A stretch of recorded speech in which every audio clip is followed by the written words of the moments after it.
At exactly 2:03 in the morning, my phone lit up with a name I hadn't seen on my screen in almost 3 years. My heart froze before my mind could even process it. The caller ID read Rachel, my ex-wife. We hadn't spoken since the day we signed our divorce papers in Columbus, Ohio. I almost let it ring out, convinced it had to be a mistake. But something inside me whispered that this call was different. The moment I answered, I realized I was about to witness something that would change both of our lives forever. Before we continue, if you believe kindness is never wasted and that people deserve second chances, please take a moment to like this video, comment where you're watching from, share it with someone who believes in hope, and subscribe to the channel for more emotional stories that stay with you long after they end. The screen flickered to life, and Rachel didn't even know she had called me. The phone seemed to be lying on a bedside table, angled toward the room. The apartment looked nothing like the beautiful home we had once dreamed of building together. The walls were bare, the furniture mismatched, and a single lamp cast a soft yellow glow across the room. What caught my attention wasn't the apartment itself.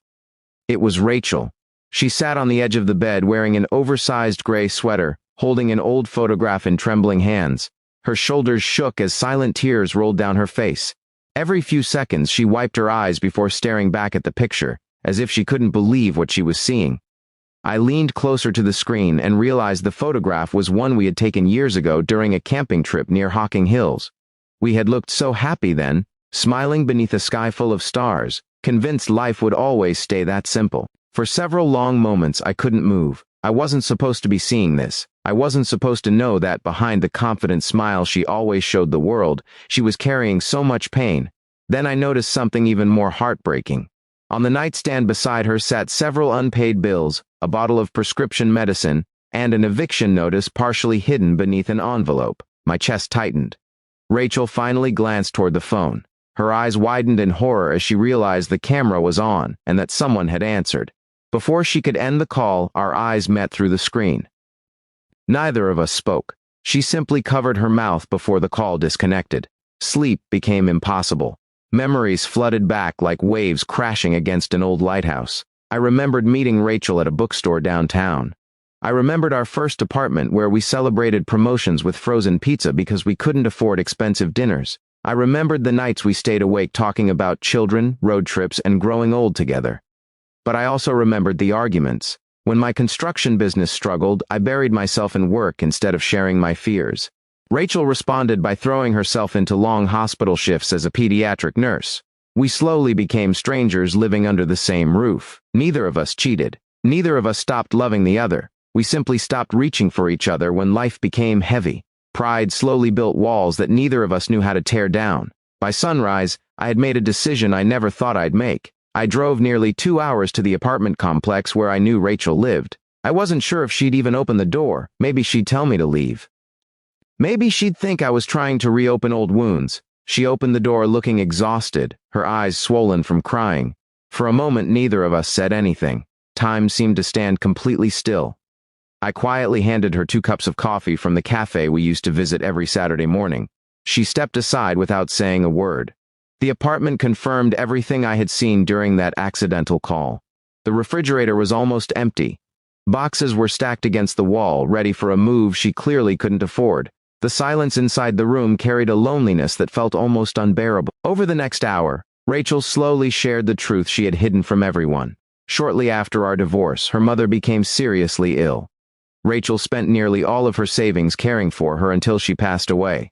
Medical expenses piled up despite insurance. Then budget cuts at the hospital reduced her hours.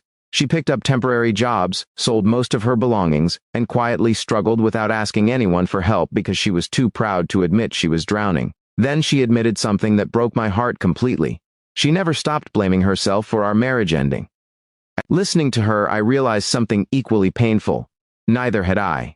We had spent years carrying guilt instead of healing. Over the following weeks, I helped her organize paperwork, negotiate payment plans, and connect with community resources.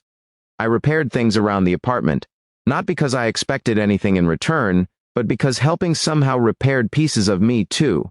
Slowly, laughter returned to conversations that once held only silence.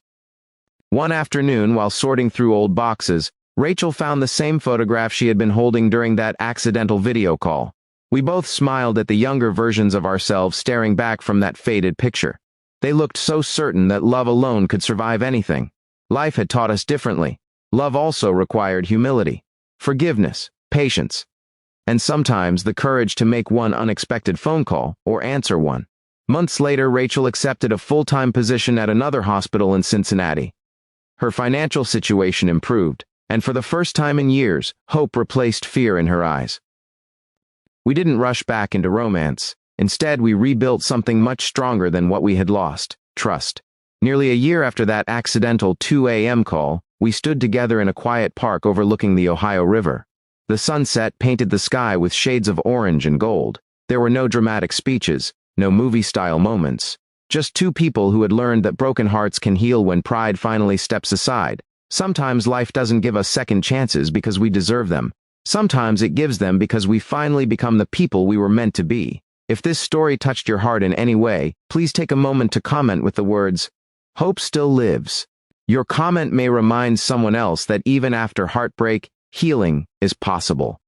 As I looked at Rachel smiling beside me, I realized that the most important call of my life had never been intentional. It had been an accident. Yet that accidental video call revealed the truth we had both hidden behind years of silence. It reminded us that compassion can arrive at the most unexpected hour, and that sometimes the smallest moment becomes the turning point that changes everything. If this story moved you, please like this video, leave a heartfelt comment, share it with someone who may need encouragement today, and subscribe for more emotional stories about love, forgiveness, and the incredible power of second chances. You never know who might need this reminder that hope is never truly lost.